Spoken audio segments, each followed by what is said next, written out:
Ikinatuwa ng madlang people ang muling paghaharap ng dating magkarelasyong sina Kapuso Primetime King Dingdong Dantes at It's Showtime host Karil ngayong araw.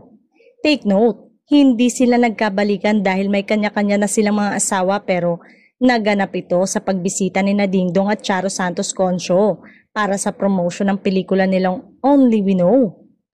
The world is healing na nga talaga dahil all smiles sina Karil at Dingdong sa muli nilang paghaharap.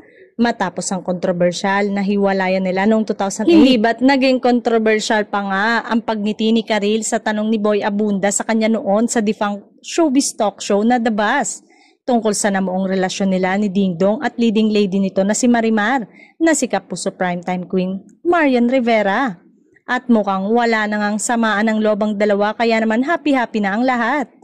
Matatandaan ng bumisita ang Dongyan sa It's Showtime para i-promote ang pelikula nilang Rewind ay absent din si Karil dahil daw sa health issues.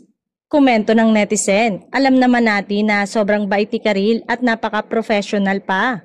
May kanya-kanya na po silang buhay, masasaya na sila pare-parehong tao na lang ang di maka-move on.